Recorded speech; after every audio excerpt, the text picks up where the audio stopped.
ओम नमः शिवाय। शिवजी सदा सहाय। ओम नमः शिवाय। गुरुजी सदा सहाय। रुद्र संहिता के पार्वती खंड का 28वां अध्याय। पार्वती जी का परमेश्वर शिव की महत्ता का प्रतिपादन करना, रोष पूर्वक जटिल ब्राह्मण को फटकारना, सखी द्वारा उन्हें फिर बोलने से रोकना तथा भगवान शिव का उन्हें प्रत्यक्ष दर्शन दे अपने साथ चलने के लिए कहना। पार्वती बोली, बाबा जी, अब तक तो मैंने यह समझा था कि कोई दूसरे ज्ञानी महात्मा आ गए हैं, परंतु अब तो ज्ञात हो गया है, आपकी कलाई खुल गई। आपसे क्या कहूँ, विशेषतः उस दिशा में जब आप अवध्य ब्राह्मण हैं। ब्राह्मण देवता, आपने जो कुछ कहा है वह सब मुझे ज्ञात है, परंतु वह सब झूठा ही है, सत्य कुछ नहीं है। आपने कहा कि मैं शिव को जानता हूँ। यदि आपकी यह बात ठीक होती तो आप ऐसी युक्ति एवं बुद्धि के विरुद्ध बात नहीं बोलते। यह ठीक है कि कभी कभी महेश्वर अपनी लीला शक्ति से प्रेरित हो तथा कथित अद्भुत वेश धारण कर लिया करते हैं, परंतु वास्तव में वे साक्षात परब्रह्म परमात्मा है। उन्होंने स्वेच्छा से ही शरीर धारण किया है। आप ब्रह्मचारी का स्वरूप धारण कर मुझे ठगने के लिए उद्यत हो यहाँ आए हैं और अनुचित एवं असंगत युक्तियों का सहारा ले छल कपट से युक्त बातें बोल रहे हैं। मैं भगवान शिव के स्वरूप को भली भांति जानती हूँ, इसीलिए यथा योग्य विचार करके उनके तत्व का वर्णन करती हूँ। वास्तव में शिव निर्गुण ब्रह्म है, कारणवश सगुण हो गए हैं। जो निर्गुण है, समस्त गुण जिनके स्वरूप भूत हैं, उनकी जाति कैसे हो सकती है? वे भगवान सदाशिव समस्त विद्याओं के आधार हैं। फिर उन पूर्ण परमात्मा को किसी विद्या से क्या काम? पूर्व काल में, कल्प के आरंभ में भगवान शंभु ने श्री विष्णु को उच्छ्वास रूप से संपूर्ण वेद प्रदान किए थे, अतः उनके समान उत्तम प्रभु दूसरा कौन है? जो सबके आदि कारण है, उनकी अवस्था अथवा आयु का मापतोल कैसे हो सकता है? प्रकृति उन्हीं से उत्पन्न हुई है, फिर उनकी शक्ति का दूसरा क्या कारण हो सकता है? जो लोग सदा प्रेम पूर्वक शक्ति के स्वामी भगवान शिव का भजन करते हैं, उन्हें भगवान शंभु प्रभु शक्ति, उत्साह शक्ति और मंत्र शक्ति, ये तीनों अक्षय शक्तियां प्रदान करते हैं। भगवान शिव के भजन से ही जीव मृत्यु को जीत लेता है और निर्भय हो जाता है। इसीलिए तीनों लोकों में उनका मृत्युंजय नाम प्रसिद्ध है। उन्हीं के अनुग्रह से विष्णु तत्व को, ब्रह्मा ब्रह्मत्व को और देवता देवतत्व को प्राप्त हुए हैं। शिव जी का पक्ष लेकर बहुत बोलने से क्या लाभ? वे भगवान स्वयं ही महाप्रभु हैं। कल्याण रूपी शिव के ही सेवा से यहाँ कौन सा मनोरथ सिद्ध नहीं हो सकता? उन महादेव जी के पास किस बात की कमी है जो वे भगवान सदाशिव स्वयं मुझे पाने की इच्छा करें? यदि शिव की सेवा न करें तो मनुष्य 7 जन्मों तक दरिद्र होता है और उन्हीं की सेवा से सेवक को लोक में कभी नष्ट न होने वाली लक्ष्मी प्राप्त होती है। जिनके सामने 8 सिद्धियां नित्य आकर सिर नीचा किए इस इच्छा से नृत्य करती हैं कि वे भगवान हम पर संतुष्ट हो जाएं, उनके लिए कोई भी हितकर वस्तु दुर्लभ कैसे हो सकती है?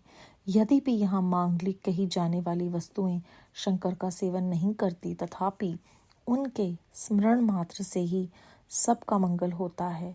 जिनकी पूजा के प्रभाव से उपासक की संपूर्ण कामनाएं सिद्ध हो जाती हैं, सदा निर्विकार रहने वाले उन परमात्मा शिव में विकार कहाँ से आ सकता है? जिस पुरुष के मुख पर निरंतर शिव ये मंगल में नाम निवास करता है, उसके दर्शन मात्र से ही अन्य सब सदा पवित्र होते हैं। जैसा कि आपने कहा है, वह चिता का भस्म लगाते हैं, परंतु यदि उनका लगाया हुआ भस्म अपवित्र होता है तो उनके शरीर से झड़कर गिरे हुए उस भस्म को देवता लोग सदा अपने सिर पर कैसे धारण करते हैं? अतः शिव के अंगों के स्पर्श से अपवित्र वस्तु भी पवित्र हो जाती है। जो महादेव सगुण होकर तीनों लोकों के कर्ता भर्ता और हर्ता होते हैं तथा निर्गुण रूप में शिव कहलाते हैं, वे बुद्धि के द्वारा पूर्ण रूप से कैसे जाने जा सकते हैं? पर ब्रह्म परमात्मा शिव का जो निर्गुण रूप है, उसे आप जैसे भय मूर्ख लोग कैसे जान सकते हैं? जो दुराचारी और पापी हैं, वे देवताओं से बहिष्कृत हो जाते हैं। ऐसे लोग निर्गुण शिव के तत्व को नहीं जानते। जो पुरुष तत्व को ना जानने के कारण यह शिव की निंदा करता है, उसके जन्म भर का सारा संचित पुण्य भस्म हो जाता है। आपने जो यहाँ अमित तेजस्वी महादेव जी की निंदा की है और मैंने जो आपकी पूजा की है, उससे मुझे पाप की भागिनी होना पड़ा है।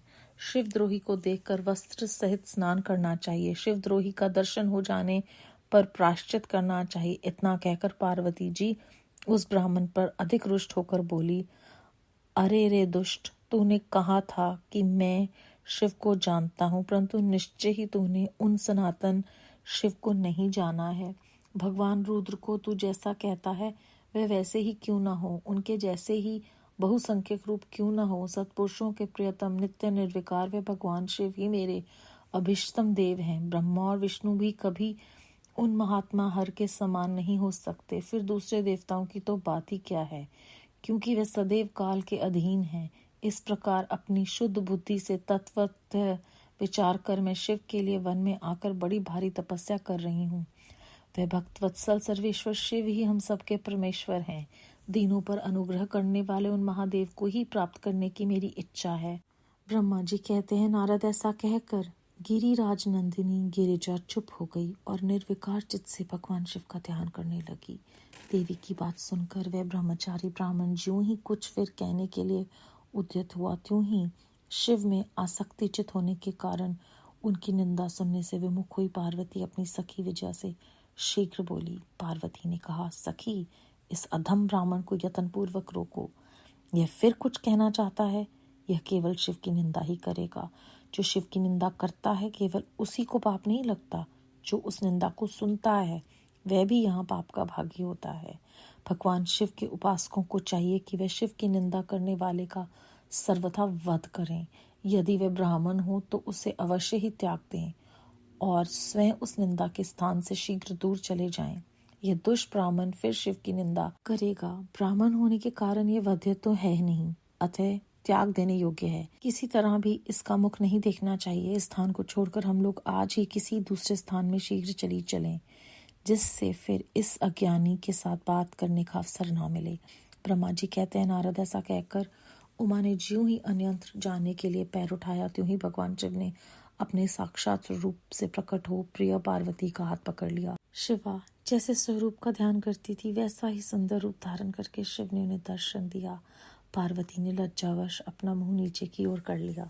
तब भगवान शिव उनसे बोले, प्रिय, मुझे छोड़कर कहाँ जाओगी? अब मैं फिर कभी तुम्हारा त्याग नहीं करूँगा। मैं प्रसन्न हूँ, वर मांगो। मुझे तुम्हारे लिए कुछ भी अतः नहीं। देवी, आज से मैं तपस्या के मूल खरीदा हुआ तुम्हारा दास हूँ। तुम्हारे सौंदर्य ने भी मुझे मोह लिया है। अब तुम्हारे बिना मुझे एक क्षण भी युग के समान जान पड़ता है। लज्जा छोड़ो, तुम तो मेरी सनातन पत्नी हो।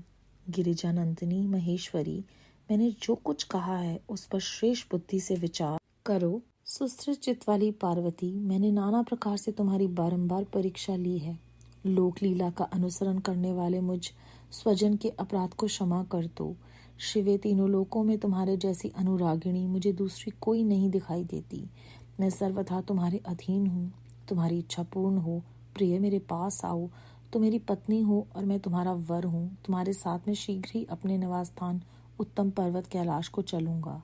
ब्रह्मा जी कहते हैं, देवादिदेव महादेव जी के ऐसा कहने पर पार्वती देवी आनंद मग्न हो उठी। उनका तपस्या जनित पहले का सारा कष्ट मिट गया। मुनि श्रेष्ठ सती साध्वी पार्वती की सारी थकावट दूर हो गई, क्योंकि परिश्रम फल प्राप्त हो जाने पर प्राणी का पहले वाला सारा श्रम नष्ट हो जाता है। अध्याय 28 समाप्त। इस अध्याय में पार्वती जी द्वारा जो भी शिवजी महाराज जी का व्याख्यान हुआ है उसमें हम सबको अपने अपने उत्तर मिले हैं। जो भी हमारे मन में उनके बारे में और जानने की इच्छा थी वो विस्तार पूर्वक पार्वती देवी जी बताती हैं और साथ में ये भी कहती हैं कि उन्हें जानना असंभव है, उन्हें हम जान ही नहीं सकते। उन्होंने कारणवश सगुण होकर अपनी इच्छा से ही शरीर धारण किया है। ये उनकी लीला है।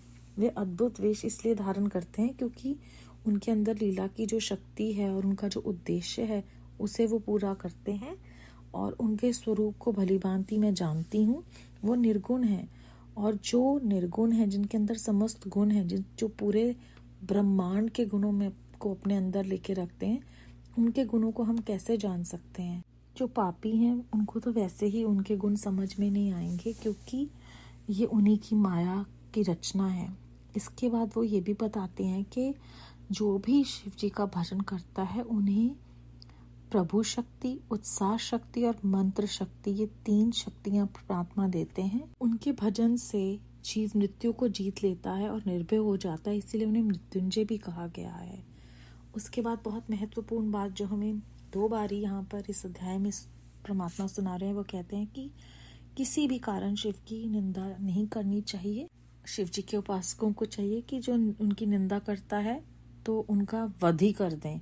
दूसरा वो कहते हैं कि अगर वो ब्राह्मण है तो उन्हें त्याग दें, और तीसरा उस स्थान से दूर चले जाएं। हमें शिवजी महाराज की निंदा नहीं सुननी, और गुरु महाराज ने तो हमें ये कहा है कि निंदा तो दूर ही रहना है निंदा से। तो कितना सरल तरीका है तीसरा कि वहाँ से दूर चले जाएं। और वो अपनी सखी को कहते हैं कि इसको बार बार देखना पड़ेगा, तो चलो हम यहाँ से दूर चले जाते हैं ताकि हमें फिर से शिव जी की निंदा ना सुननी पड़े, क्योंकि निंदा करने वाला जितना पाप का भागीदार है उतना सुनने वाला भी है। और वो कहते हैं कि क्योंकि मैंने तुम्हारी पूजा कर दी ब्राह्मण देवता, तो मैं भी उस पाप की भागी बन गई हूँ, क्योंकि शिव की निंदा नहीं सुननी चाहिए। उसके बाद जब शिव जी देखते हैं कि वो बहुत क्रोधित हो गई हैं, तो वो अपने असली रूप में आते हैं और कहते हैं कि मैं तुम्हारी तपस्या से मोल खरीदा हुआ दास हूँ। कितनी गहरी बात है हम सबको समझाने के लिए कि केवल उनका सिमरन, उनका नाम, उनका ध्यान, उनके ध्यान में लगकर ही हम उनको पा सकते हैं। और वो भक्त वत्सल है, तो अपने भक्तों के दिल में अपना प्रेम और भाव को देखकर ही सब कुछ दे देते हैं।